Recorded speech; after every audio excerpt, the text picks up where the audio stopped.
ये न्यूज देखकर कियारा ने राहत की सांस ली और वहीं सामने खड़े एम्प्लॉइज खुश होकर तालियां बजाने लगे। कियारा मन ही मन बोली, एक बार फिर वेद ने मेरी हेल्प की। वहीं सभी रिपोर्टर्स का मुंह खुला का खुला रह गया, क्योंकि असली एक्सक्लूसिव न्यूज तो एक छोटे चैनल को मिल गई और सब बड़े बड़े न्यूज चैनल्स यहाँ कॉन्फ्रेंस में बिजी थे। अब उन्हें पछतावा हो रहा था। वहां मौजूद कैमरा ऑपरेटर्स ने तुरंत फोकस बदलकर स्क्रीन को कैप्चर करना शुरू किया। तब वेद ने कॉन्फिडेंटली कहा, जब आप लोग झूठी खबर चैनल पर चलाकर आरके इंडस्ट्रीज का नाम बदनाम कर रहे थे, तब आरके इंडस्ट्रीज के लोग एक्चुअल इन्वेस्टिगेशन कर रहे थे। एक रिपोर्टर ने सफाई देते हुए कहा, हमें तो पता ही नहीं था कि ये सब फेक था।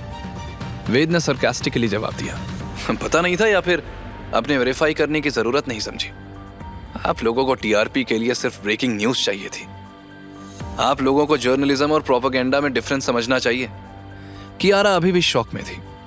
वो वेद को देख रही थी जैसे वो कोई सुपर हीरो हो। वेद ने कियारा को इशारा किया। तब कियारा आगे आकर कॉन्फिडेंटली बोली, सच फाइनली सामने आ गया है। आरके इंडस्ट्रीज हमेशा क्वालिटी और इंटेग्रिटी के साथ काम करती है। जो भी हमारे साथ हुआ वो एक प्लान्ड कॉन्स्पिरेसी थी। आई होप आप सभी ये सच दुनिया तक पहुंचाएंगे। तभी रिपोर्टर ने बात बदलते हुए पूछा, मैम लेकिन आपकी पर्सनल लाइफ के बारे में भी क्वेश्चंस है। आपकी शादी। तब वेद ने तुरंत माइक को अपनी तरफ खींचा। पर्सनल लाइफ पर्सनल होती है। बिजनेस के इशू रिजॉल्व हो गए हैं। आप लोगों को जो जानना था वो मिल गया। Press conference is over, please respect your privacy. उसकी कमांडिंग वॉइस सुनकर सभी रिपोर्टर्स चुप हो गए। जाहिर था कि अब उनकी हेडलाइंस बदलने वाली थी। लेकिन असली कल्प्रिट कौन है, वो ये जानने के लिए उत्सुक थे। लेकिन वेद ने अमन और राघव का नाम मीडिया के सामने क्यों नहीं लिया?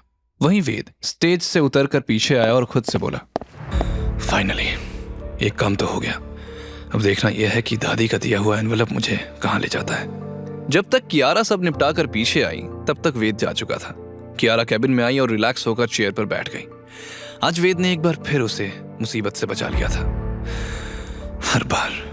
हर बार जब मैं सबसे बड़ी ट्रबल में होती हूँ, ये मिस्टीरियस हीरो की तरह कहां से आ जाता है। आखिर ये है कौन और क्यों कर रहा है ये सब, मेरी धमकी के बावजूद? तभी सीमा और गबीना ने एक्साइटेड होकर कैबिन में एंटर किया। सीमा ने खुशी से उछलते हुए कहा, मैम कांग्रेचुलेशंस, मीडिया का प्रेशर कंप्लीटली हट गया है। स्टॉक प्राइसेस रिकवर हो रही हैं। सोशल मीडिया पर भी पॉजिटिव रिस्पॉन्स आ रहा है। कियारा ने राहत की सांस ली और सीमा से पूछा, वो वेद कहाँ गया? I have to thank him. उसने कंपनी की रेपुटेशन बचा ली। सीमा ने कुछ सोचते हुए कहा, मैम अब शायद he deserves more than just a thank you। तुम कहना क्या चाहती हो सीमा? लेकिन गबीना के चेहरे पर एक स्ट्रेंज एक्सप्रेशन था। वो सस्पिशियसली बोली, कियारा तन्ने कोई शक नहीं? ये छोरा हर बार प्रॉब्लम का सोल्यूशन कैसे ढूंढ लावे है। मन्ने तो गड़बड़ घोटाले की बू आ रही है। कियारा भी सोच में पड़ गई। It's true, being just a common delivery boy ये सब सॉल्व कैसे कर लेता है? डिलीवरी बॉय के पास ऐसी कनेक्शंस नहीं हो सकती। तब सीमा ने हैरानी से पूछा, गबीना तुम क्या कहना चाह रही हो? गबीना ने जवाब में कहा, मैं सिर्फ इतना कह रही हूं कि ये छोरा जो दिखे है वो होवे ना। कियारा कुछ देर सोचती रही। गबीना की बातें उसके दिमाग में घूमने लगी। वो मन ही मन बोली, अगर वो कॉमन नहीं है तो फिर क्यों डिलीवरी बॉय का ड्रामा कर रहा है? कियारा ने वेद से बात करने का सोचा और फिर अपना बैग उठाकर कैबिन से निकल गई। लेकिन गबीना के शब्द उसके दिमाग में गूंज रहे थे।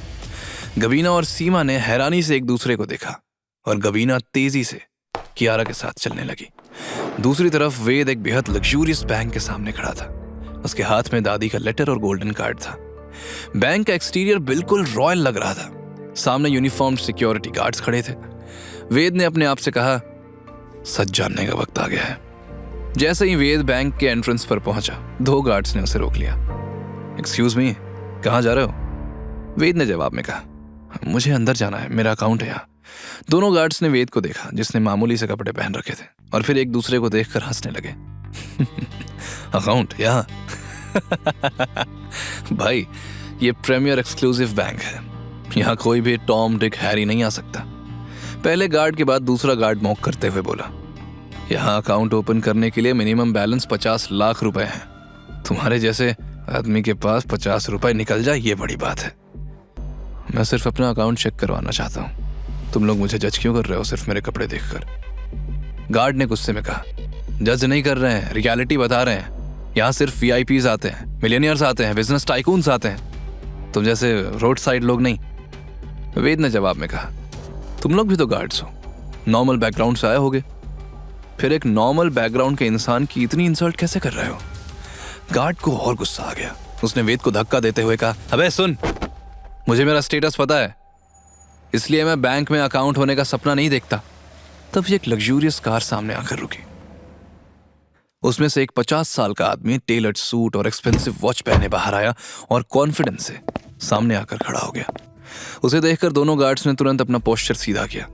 उस आदमी ने अपनी एक्सपेंसिव जैकेट से एक सिल्वर कार्ड निकालकर गार्ड्स को दिखाया। गार्ड ने तुरंत सल्यूट करते हुए कहा, premium silver member, welcome sir, please this way, VIP launch तैयार है आपके लिए। उनमें से एक ने उस व्यक्ति के लिए ग्रैंड एंट्रेंस का डोर खोल दिया। वेद ये सब देखकर पूरी तरह से ह्यूमिलिएटेड फील कर रहा था।